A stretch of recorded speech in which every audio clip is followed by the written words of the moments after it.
டெல்லியில் கடந்த ஞாயிற்றுக்கிழமை இரவன்று ஓடும் தனியார் பேருந்தில் கொடூரமான முறையில் மருத்துவக் கல்லூரி மாணவி ஒருவர் பாலியல் பலாத்காரத்திற்கு உள்ளாக்கப்பட்ட சம்பவம் நாடு முழுவதும் அதிர்ச்சி அலைகளை ஏற்படுத்தி கொண்டிருக்கின்றது.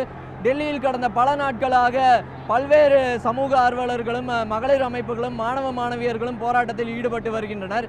நேற்று கூட பார்த்தோமே ஆனால் டெல்லியில் மகளிர் அமைப்பினர் குடியரசுத் தலைவர் மாளிகை நோக்கி முற்றுகையில் ஈடுபட்டனர்.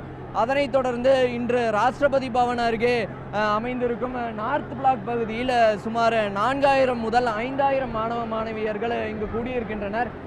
அவர்களை கலைக்க போலீசார் தண்ணீர் பீச்சி அடிப்பு வாகனங்கள் கொண்டு அவர்களை கலைத்து வருகின்றனர். இருந்தும் மாணவர்கள் தங்களது போராட்டத்தில் உறுதியாக இருக்கின்றனர்.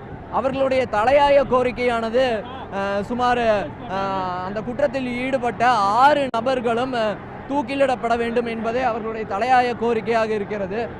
இந்த போராட்டக்காரர்கள் இன்னும் இங்கிருந்து நகர்வதாக தெரியவில்லை.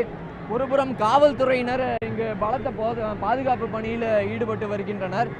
அவர்களை எல்லா விதத்திலும் அவர்கள் தயாராக இருக்கின்றனர். இந்த மாணவர்கள் முன்பே வருவார்கள் என்பது அவர்களுக்கு முன்பே தெரிந்த விஷயமாக இருப்பதனால் அவர்கள் தயாராக தண்ணீர் பீச்சி அடிப்பு வாகனங்கள் மற்றும் பேரிகேட் போன்று கொண்டு மாணவர்களை தடுத்து வருகின்றனர். மாணவர்கள் இருந்தாலும் தங்களது போராட்டத்தில் உறுதியாக இருக்கின்றனர். இதனிடையே இந்த சம்பவம் குறித்து விவாதிக்க வரும் டிசம்பர் 27ஆம் தேதியன்று பாராளுமன்ற நிலைக்குழுவானது டெல்லியில் கூடுகிறது.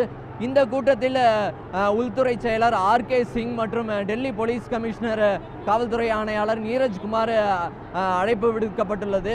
இந்த கூட்டத்தில் இந்த பாலியல் பலாத்கார சம்பவம் குறித்து விவாதிக்கப்படும் என தெரிகிறது. ராஜ் செய்திகளுக்காக ஒளிப்பதிவாளர் கௌஷல் குமாருடன் புதுடெல்லியிலிருந்து அகமது அன்சார்.